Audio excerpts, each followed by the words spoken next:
Welcome, everybody. Thanks again for joining us. We're so happy to have you here. And this is going to be a particular pleasure for me today to interview and introduce to you our guest. But before we do, I want to thank some people that we always thank. We want to thank brassandwinds.com, O'Quinn the Eskimo company.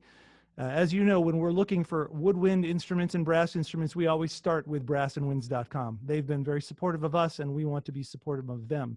So please give them a call, see if they can help you out. We are Grant Park Academy of the Arts at www.grantparkarts.com. We offer music instruction online and in person.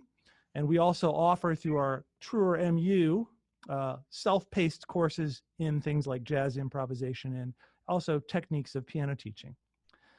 So few people who know me know that I have a passion for orchestration and for writing for the orchestra. I got bitten by the bug when I was 20, and I've spent the last 30 years just trying to learn how to do it. Unfortunately, I'm not connected with any kind of university, and it's been almost impossible for me to find someone to talk to about this. I've read almost every book I can. Occasionally, I get to talk to a composer who's written for the orchestra, but a lot of them aren't actually interested in orchestration. They just know how to do it. So I despaired of ever finding anyone to talk to until one day I came across Thomas Goss and his lectures and his helpful internet courses. And not only that, but he has an entire community devoted to talking about orchestration. When I found this, I just was absolutely overjoyed, and I could not wait. And I asked him if he would talk with us, and he said yes. So Thomas Goss, welcome to our show. Hey, everybody. It's great to be here. It's great to have you. Thank you so much. I want to do this interview in two parts. I want to start just by talking very basic questions about orchestration. For the people that are watching who don't know anything about orchestration, don't know why we would even be talking about it, just to give them some basics. And then as we move on, I want to get really geeky with you and ask some questions that I've always wanted to ask someone about orchestration that I think you might have interesting answers. So if you're game. Sure. Bring it on. Well, my first question is, who writes for the orchestra? I mean, I'm assuming most people who are watching know what an orchestra is, a collection of instruments, usually classical. You might hear it in the beginning of a movie. You might go to a concert. Who's writing for the orchestra? Well, I would say probably two different descriptions, two different job descriptions. One, of course, we're used to composers being the orchestrators of their own works, all the way back through history from the beginnings of the orchestra, small string ensembles, adding soloists and so on in the Baroque period, and then going forwards to the classical era, composers like J.C. Bach, Mozart, Haydn, and then Beethoven, and then going to the Romantic era. So it's pretty much been the responsibility of the craft composer, of the art composer, to orchestrate their own works. But then we come forward into the 20th century, and we have orchestral music being used sort of like a product rather than as a piece of art. So the product would be the film song, usually the film soundtrack, or soundtracks to other kinds of media. So in that case, the work is turned around so quickly that oftentimes the composer is just too busy to orchestrate out their own work. So generally what they will do, if they have any choice about it, and some film composers run their businesses like little shops of different specialists, the composer will maybe turn out 3 to 4 minutes of music per day, using a DAW scoring to picture. And then they will have 1 or 2 guys who work under them who are orchestrators and who also do a lot of MIDI cleanup. And those guys will be doing the work of orchestrating, but it will generally be to the specifications of the composer on top. Now, that seems like something really modern, something really new, but actually this kind of sort of the work picking up after the composer goes all the way back to, some say, Prokofiev, would score out all of his stuff, and he would just like, he would have maybe a 5 or 6 line staff or 5 or 6 staff sketch, and then he would just write in where he wanted all the changes to be, and then they'd bring him the draft, and then he would approve it or change it or whatever. So it's just really having somebody hands-on to do kind of the monkey work. But then there is another kind of orchestrator, which I would say would be the third description, and that is the craft orchestrator. Taking a piece of music composed for piano or composed for other instruments and reinterpreting it in maybe the style of the original composer, if that composer had was part of like a school of thought or a period like Impressionism or late Romantic, say maybe in Germany or in France or whatever. So bringing that music to life and giving it a new context. So that is kind of where I'm at. Now I do all kinds of different types of orchestration. I will orchestrate an accompaniment for the orchestra to be played alongside rock music or pop music. And I've worked with some people you might have heard of, Billy Ocean and Mel C from the Spice Girls, and Sharon Corr from the Corrs, and yeah, a few guys. But you know, it's not really so much like a big cachet of having worked with people who are famous. It's more just the opportunity that I got to have the orchestra play along with them and bring something new to their works. I feel that that's the, you know, that was the chief benefit. And it's sometimes these big gigs don't necessarily get me, you know, more famous or more noteworthy, but what they do is they just basically stabilize my stable of clientele. So, you know, just working from one project to the next, it's a different thing than being say a concert composer today and having to get a grant and having to find an orchestra and all these other little things that they've got to go through.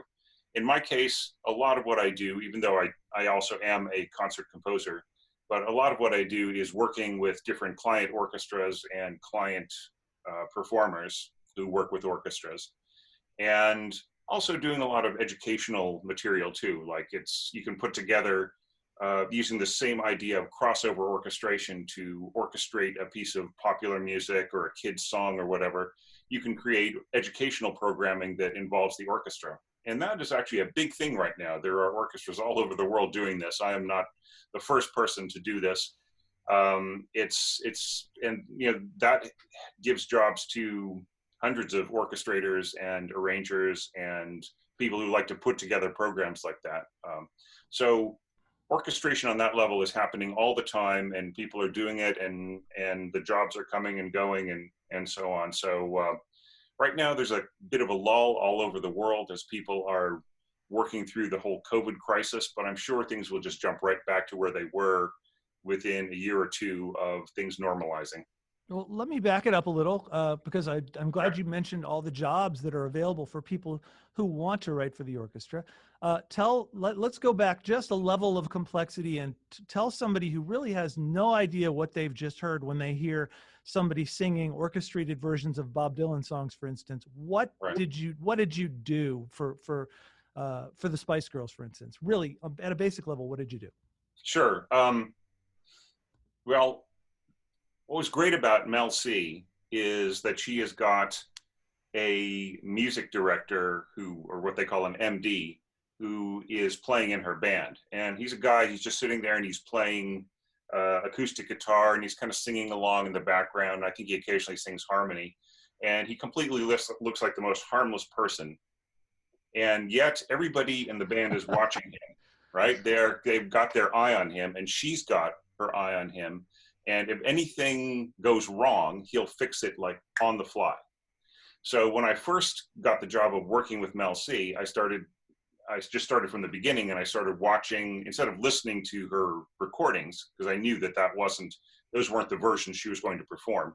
I went and I looked at all the live versions of the songs that I was going to arrange for her. And I just watched that music director, and that kind of gave me the idea, like, of most of my arrangements. It's just taking over his job right? Becoming the person who would decide how all the musicians would work together and what could I bring to the music, what could I add to it. Now, in some cases, Mel C has already had a couple of things that were kind of mildly orchestrated. So I listened to them and I kind of made them a little bit bigger. For instance, having, I think she's got she does a cover of Joni Mitchell's Clouds, Mm-hmm. for instance. And it's a beautiful arrangement. It's got just very light strings in the background, string orchestra. I think actually the original was like a string quartet and then a piano playing. So I wrote down, just listening by ear, I wrote down exactly what the piano player was doing because I knew that she was going to rely on that live.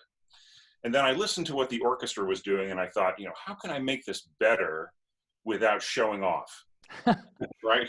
Why How not can show I? off? Well, because I don't want it to. I don't want it to be about me. I want it to be about her. Okay. So, how could I interpret the strings that are in this arrangement and make it even more so about how she can express herself? So, some of it is just playing chords behind her. Some of it, in some cases, the original arranger for her string quartet had these lovely little counter melodies and stuff. So I kept those, and I just basically inflated that to full string orchestra, and I think I added one or two little elements to it. So it was basically, that was like one of the simplest jobs, but what was tricky was transcribing exactly what the piano player was doing. And luckily in this case, our music director was Chong Lim, and he is the music director for Australia's Got Talent. And he also does a lot of freelance stuff like this. So he took over on, the band that was going to play for several different artists that evening. And he was a very sensitive pianist. So he was able to kind of work from the inside. And then we had a conductor who I also work with here in Wellington a lot, Mark Today. And he was conducting from the outside and bringing the two things together. So, the actual work of that was adapting what had happened before. So taking the notes that had already been played and making them work better for orchestra and maybe filling them in a way that was more orchestral rather than just chamber music. But say working with Billy Ocean on a couple of his big monster pieces, that was a case of having the orchestra take over certain things that are being played in the keyboards, like, there are horn licks and things like that. There's no need for there to be somebody just playing that on synth if you've got the entire orchestra. So all of the brass stuff that you hear on his two biggest hits were transcribed to actual brass. And apparently that worked really, really well. And that freed up our keyboardist, Chong, so he didn't have to play that. So he could just like kind of groove inside the music. I gave him a little chord chart. In fact, that's generally what I do in these big arrangements, is just write out the vocal line, put some chords over it. And then if there's a music director following along or somebody singing or whatever, they know exactly where all the changes are. And then also, since he's a very rhythmic kind of songwriter, I put in a lot of stuff where the orchestra is kind of grooving along, almost dancing along with the music, and yet like reinforcing what is happening, but not just being like a glorified keyboard part. So it's like sort of symphonizing pop, but trying to do it in a way that's really sincere. I mean, I love pop music. I love rock music. I grew up on the Beatles. My dad was an avid Beatles collector. It was one of the first things I ever heard was the Beatles' second album as it was sold in the United States, and then Rubber Soul and Revolver, and I also listened to a lot of Frank Zappa and Santana. And we had the Woodstock soundtrack and so on. So, moving progressively from there into all of the fun things that happened in the 70s, like hard rock and metal and power pop and new wave and so on. I even played in a few bands by the time I got to that point. So I feel where it's coming from in a way that's genuine. I don't come to it and say, you know, well, how can I make this phony bubblegum music more phony? You know, it's not, you know, for me, it's an artistic exercise. That's the way that I look at it. Mhm. So that's what keeps me honest, and hopefully what keeps the music from, you know, from becoming too commercial. I don't know. I mean, commercial Mhm. is the wrong word, because like commercial is just what anybody would buy, right? Right. But becoming insincere, right? That's I want to keep it away from that. So it kind of like if you're having a conversation with someone and you want to be sure that you're not just talking for the sake of talking, but you're actually saying something that's meaningful and relevant so that the Right. conversation can be good. It's the same sort of thing with you. You want to make sure that what you add is of value and it's not just layering goop on top of a birthday cake.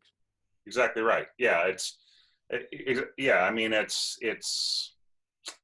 know, it's the difference between hearing an intelligent conversation about something like, you know, I don't know, about Shakespeare or Neil Young. I'm looking at at this biography of Neil Young I've got, you know, and being really honestly interested in, and then bringing to that conversation, well, you know, I heard that like he, you know, this one story about his stuff. So it's like it's that kind of stuff that you can bring to the conversation, because I feel like everybody in the orchestra and the up there on the stage is having a conversation, and so my job is to make it a really fun one, you know. And um, Ronan Keating, okay, I really respect that guy.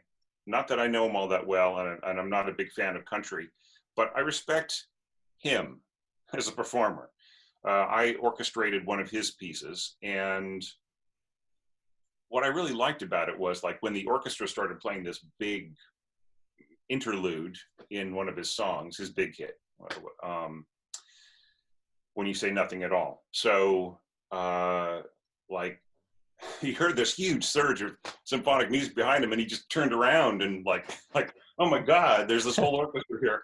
And then he just, you know, he kind of gave them, he sort of stepped aside and he let them play. And you know, I felt like that's a genuine moment, right?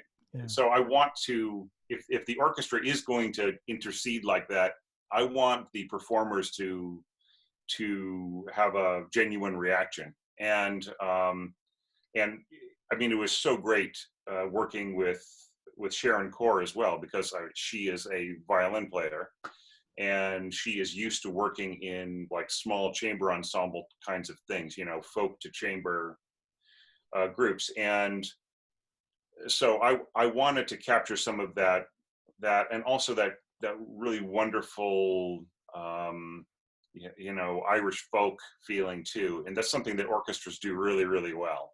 Hmm. Um, and so I just really felt honored to work with her. Actually, it was in one concert. It was Billy Ocean, Mel C, Ronan Keating, um, Sharon Core, and Leo Sayer. Oh, wow.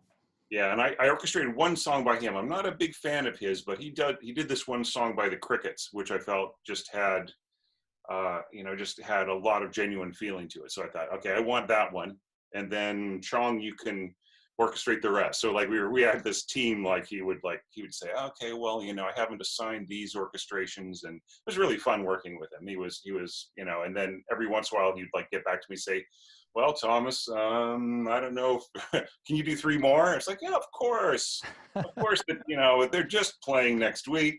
It was a situation where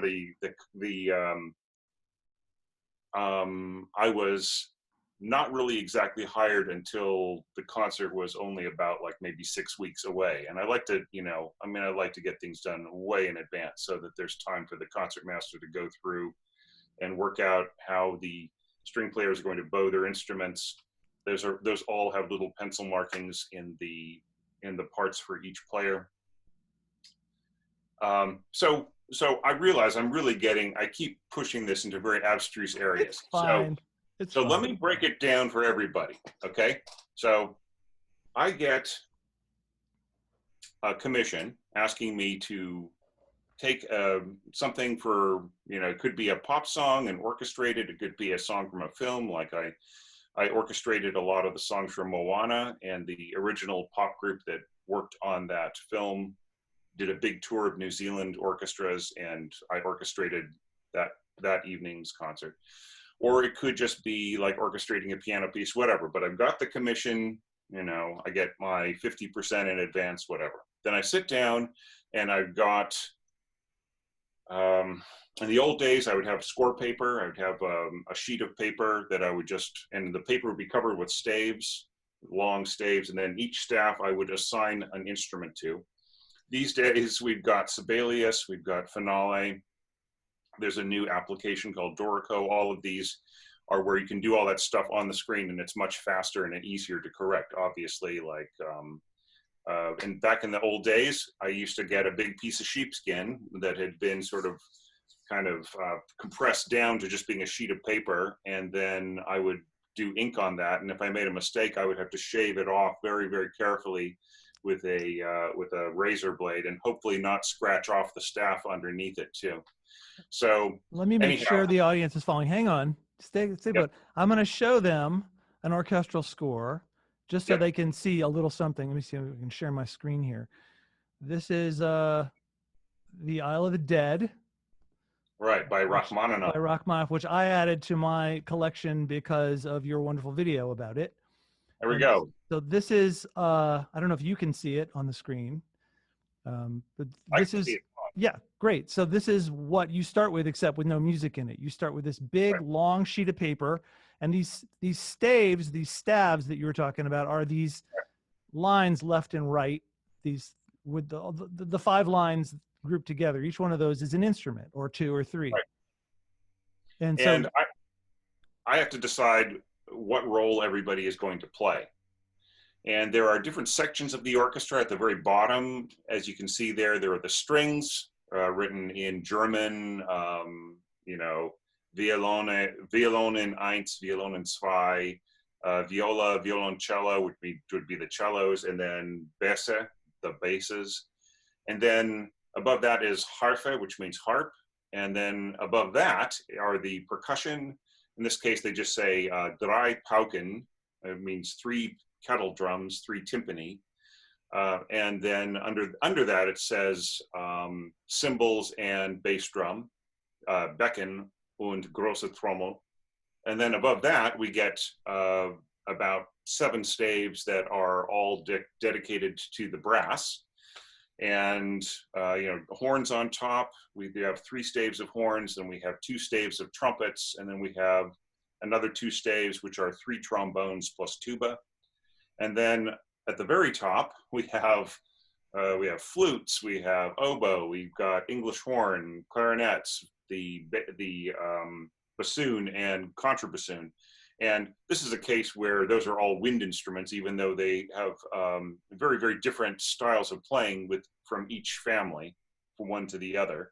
But they are all woodwind instruments because they all have a certain common way of operating. So all of those sections can have different roles, as you can see on this sheet here. If you could just notch it up to where we can see the top staff that has writing on it, the bass clarinet staff. Wait, back up. So just have the bass clarinet part at the top of the page, and then we can see everything else. Great, just there. Okay, so you can see that the bass clarinets there are kind of playing these low notes, and then we can also see that below that we've got the contrabassoon, and that is playing about an octave below the bass clarinet. And then around that same area, we've got the low horns, if we drop down another 3 staves. And that is sort of rooting the music with this beautiful mixture of horns and low winds, and it is just this ominous grind behind. Now, if we drop down to the next staff below that, we can see the kettle drum just basically going bum, bum, da, bum, bum. Right, and it's just basically playing this thing in 5/4. 1 2 1 2 3 1 2 1 2 3. And then the harp is just playing a little bit of just beautiful little filigree, I would call it, just a little bit of decoration. And then at the very bottom, we have the low strings. We have 2 staves of cello, 2 staves of basses, and they are basically slowly climbing. Da, da, da, da, da, da, da, da. Sorry about my tuneless singing, No, it's fine, fine. but I'm afraid that if I sing like fully project, I'll black out the And, microphone. and I want to clarify, because it's one thing a lot of people, even musicians who play the piano or other instruments, don't know. All of these things are happening at the same time. So as I Right, go from top to bottom, from this lento down, this first right, measure, everything you see in this first measure is happening first, and then this next right. measure, everything you see is happening next. And so as you describe these instruments, it's not like first the clarinet comes in and then the bass clarinet and then the horn. No, they're all happening at the same time. So you have to be Right. able to look at the whole thing and imagine it all happening. Yeah, you have to sort of think vertically. And Yeah. it's strange because our eyes are set to look at things horizontally. But it's just a technique that you get after a while. Now, this is a very complex, very symphonic tone poem, and it's not as complex as I would generally do. But I mean, I have to say that beginning is a pretty simple beginning. But you know, as the music unfolds, it just gets more and more intense. For And instance, here, yeah, it yeah, starts to get more yeah, interesting and it's more very things happen at once. And yeah. I mean, it's like it's Halloween, but not in a fun way. right, You right. know, it's like Halloween in a kind of Edgar Allan Poe, haunted to your grave kind of music. Um, Well, I'm going to but yeah, encourage people to check this video of yours out so we can continue. yep, You've done a wonderful video talking all about this. And even for people that don't know how to orchestrate, listening to you talk, I love the way you describe the orchestra, because you describe it as if it's like a battle or a football game, what's happening when. It's a nice story. You managed to pull out the story of the development of the instruments as they go. And it's really terrific. So I encourage people to find that, and we'll tell them where they can go to see that. I want to ask you, and I hated to interrupt you, just I love that you do this. So I'm sorry, but just because I want to be sure we get to other things. all good. You described how the orchestration art is very much about making sure, it's about the artist who's up there performing, and you're enhancing them. And if you do too much, you end up taking away from them instead. Now, the Right, question I have, I know the same thing is true with movie scores. Good orchestration, you don't even notice it. You just feel things happening in the movie, and the orchestra is making that happen for you, which you discover when you see movies without any orchestra. It's very quiet. Or if you happen to, one of my favorite things to do is there's the Tom Hanks movie, Castaway. The trailer to his time on the beach has the orchestra behind it, but the actual scene in the movie does not have the orchestra behind it. And you can actually go check out both the trailer and the original scene to see what a difference it is listening to that orchestra with him on the island and feeling sadness, but then no orchestra on the island and feeling how alone he is because the orchestra's missing. right. There's another suggestion for your viewers. Is I believe you can find this, and that is the first 5 minutes of the Star Wars 1977 release, the very first Star Wars of the Star Wars name. And it is the first 5 minutes of the film with no music. And I think it's sort of starting from when the ship gets pulled up into into the destroyer, and then you hear the sort of clanging of people trying to bust open the airlock and so on. And it just really seems rough. And this is actually something that they teach in film school. My older stepdaughter is now an editor in Hollywood, and she went to UCLA Film School, and that really taught her the power of music and sound editing in a film, was just to hear this original iconic footage with no music or anything at all. And what I really love about John Williams' music, well, there are two things that make him a very powerful, unique film composer that a lot of people don't think about. One is that he doesn't get in the way of dialogue. He can really have you on the edge of your seat with the most exciting music, but he isn't doing all this fancy stuff while people are trying to talk, right? So that's one thing. And that's a really basic thing that goes all the way back to the people who really started this, sound to picture, back when the talkies came in, and you had people of genius like Korngold and Tiomkin and Bernard Herrmann and so on coming in the 40s and 50s. And these are good opera composing techniques as well, the same sort of Right, thing. right. Exactly. I mean, you want, you can have music going while people are talking, but you don't want to, you don't want to shout over them, right? And you don't want to sort of burble under them and distract from the meaning of what they're saying. Right. Okay, and now speaking of which, the meaning of what's going on, that is what John Williams is all about. He doesn't tell you what to feel. He leaves that to the filmmaker, but he takes what the filmmaker is saying to feel and he enhances that. And all too often, I think you'll see this in the MCU sometimes, and DC Universe, and a lot of action films, taking nothing away from the people who compose some of those soundtracks. And I'm just saying from time to time, not all the time. But there are film composers who are telling you what to feel, right? And I don't think that that's right. Part of this is the director. It's really, sometimes it's not really not on the composer. The director's saying, no, it's got to be, I want the music to be more aggressive here. It's like, well, guys just reaching over and picking up a coffee cup. I mean, how aggressive does that need to be? No, I want it to be aggressive. I want to hear bars from the planet here. There's already fighting and blood going on. Why do I need to gild Right. the lily? Right. Exactly. And, sometimes there have been experiments of removing music. There's a great film called Rafifi. And Rafifi had a composer, Georges Auric, who was one of the six, the French six. And he started off as like a kind of a concert composer during the great salon days of the 20s. And by the time I think he was 18 or 20, he had actually composed half a lifetime's worth of works. He was just this huge, prolific artist. So where do you go when you're that prolific? You go into film, right? So that's what he did. And he did all these great things. He worked with Jean Cocteau, with the Beauty of the Beast film. That's one of the greatest soundtracks ever made. And he also did just the most chilling music for The Innocents which is an adaptation of The Turning of the Screw, or The Turn of the Screw, which is just the most scary film, the original black and white film. But in this picture, Rafifi, it's a heist film, right? And so these guys have this huge heist planned out, and there's this 20-minute sequence. And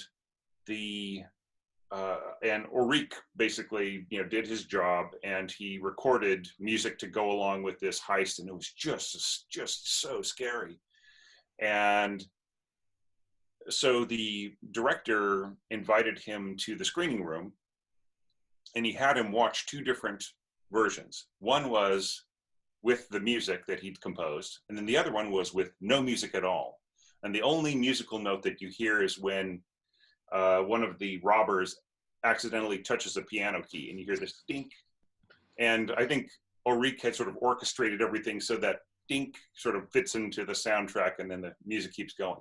So Auric was just furious. Like at the beginning of the screening session, he was furious at the idea that you might want to remove the music. But then he saw it without the music and just saw how just the slightest little pin drop added to the suspense and just turned this dial up on the suspense greater and greater and greater. And so they stopped the projector, and they turned to him and said, well, I'll let you help decide. What do you think? And he said, music out. So sometimes the lack of music can also be incredibly suspenseful, but you need a really good sound editing. And that's something else that I'm seeing a lot of film composers get into, is like sound design, sound editing, being basically like librarians That's something that you'll see a lot in films. Like T-Bone Burnett was basically the sound librarian for the Coen brothers on Brother, Where Art Thou? no, he might have been on that, but the film I'm thinking of is The Big Lebowski. Okay. And his choices just permeate that film. His wisdom. A lot of these things, like some stuff from Dylan, I haven't heard from the '70s, was in that, and I thought, God, this really fits the ethos, because I come from Southern California. I know guys like Jeff Lebowski. I mean, I almost was Jeff Lebowski. Do you know what I mean? For a period of time, back in the late '70s, early '80s. So I understand where that guy's coming from, and the music was just so canny. Was just so that is as much as it is as valid a job as the film composer himself. It's like orchestrating with set pieces, in other words. Exactly right. Exactly right. Yeah. Well, at this point, I think people are just chomping at the bit to do this for a living. How do you get to where you are? Well, okay, that's kind of like a whole other that's a whole other question. Mm-hmm. I would say if you are interested in the film business, then I would check out Sean McMahon's book. It used to be called the Film Job Music Business Book or something like that, or the Film Music Job Book or something like that. But Sean McMahon, and this guy, I think he teaches at Berkeley now, and he was a film composer who worked with quite a few lights of the time, like back in the I think late '80s, early '90s. And he came to Hollywood. He had nothing, and nothing but a degree, right? He had a degree in music. He could have been a concert composer and and gotten his laurels and been writing grants and getting commissions and stuff. But instead, he's this young starving guy, just went around to a lot of the film composer houses, which, as I was mentioning before, film composers now work in teams. So a lot of times they'll have an office, and there will be several rooms in the office. And in one, the composer is like working on his stuff. He's got a whole setup there. He's working to match electronic music to the picture, and maybe that'll be orchestrated. Maybe it'll just be changed to other sounds. And then in another room, there's somebody who's taking the work from yesterday, and they are orchestrating it. And then in another room, there is another guy, and he's taking all the stuff that was orchestrated last week, and he's turning it into individual parts for each musician to read in the recording session. And then there's another guy on the telephone talking to the London Symphony Orchestra, saying, well, okay, we can't move the date for the recording session to May because we really, really have to do it in April, at the end of April, because that's when the contract is up by, and so on. So there are all of these guys taking care of all of this other stuff, and then there might be another guy working who contracts out the orchestra, and just there are all these jobs involved. It depends on how much responsibility the film company gives to the composer to come up with everything. So to get into that world, you are a cog in the wheel. And this is exactly Sean's story. He came to LA, and he just talked to a bunch of people, and eventually somebody took pity on him and said, look, you can be my personal assistant for a couple of weeks. And so he swept floors, and he answered emails, and he went and got coffee for everybody. And after a while, it was sort of a situation where, like, I got to go to the doctor today. That guy who swept the floor, can he prepare orchestra parts? Good. All right. Well, I'll see you guys later. Right. And then, after a while, he was like touching up orchestra scores. And after a while, he was being given like little sections to compose himself or to fill in. Like the composer has done something really great in this part, and he's done something really great in that part. And there's a little part in the middle where the director keeps changing his mind about how long he wants it. We'll just let Sean worry about that part. And, and now I've got to go work on that other part. So eventually he became a film composer in his own right. And so that is kind of one way to get into this business, and that is to just work for people who are already doing it, and then very, very slowly get your own credibility. Now, on the way there, of course, you need to become an experienced composer in your own right. No matter what, you really have to come to this with your own sense of craft. If you want to orchestrate for film, you need to be really up on your own orchestration. And so if people go to university to learn how to orchestrate, how to compose, they should really, while they've got all of these resources available, they should try to create demos already, like scoring to student pictures, creating works that are going to be performed by an orchestra as part of their degree, creating them in a way that could actually serve as a part of a demo. And I mean, I know that just sort of like you think, oh, you're just thinking about making money, and you're not thinking about art, Thomas. But like, look, the most original, perhaps the greatest orchestral composition of the 20th century was written to order, as by Stravinsky, as The Rite of Spring was done as a work for hire for the Ballet Russe company. And then before that, he wrote Petrushka, and before that, he wrote Firebird. He was a company man, and he was working for an employer.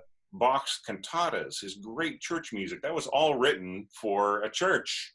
That was his job, he had to, and it's some of the greatest music ever written. So doing this for a living is not exclusive for it being artistically fantastic.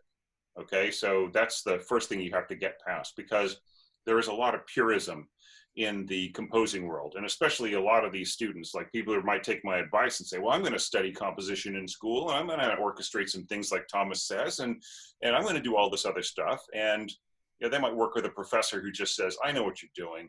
I saw that interview too. That's all a bunch of hogwash. I don't want you in my class. God willing. Or, so you just have to deal with people like that, and you just have to do what you can do to just keep working proactively toward a career in music, in composition. Now, I did not work for a shop. I mean, I've done some film orchestration, and I've done some film composing, but that's really not my forte. It's just, I did it because it was a gig and it paid, and I could do it, right? And also it had the added benefit of increasing my portfolio. If people want to see what I can do as a film orchestrator or as a film composer, they can go watch my reel, right? Mm-hmm. But as far as like me personally, my focus is really it has always been on composing for orchestra, and some of it, much of it is concert, some of it's crossover, some of it is just who knows what. It's just whatever idea I've got strongly. I would love to take a piano suite written by a great composer that was never seriously orchestrated and orchestrate it for the first time and have it performed as a concert work and become a staple in the concert repertoire. That would be my idea of being useful at this stage in my life. But who knows, maybe I'll be doing more experimental films in a few years, or maybe I'll be the court jester. I mean, the steady orchestrator for some composer or other. Right. So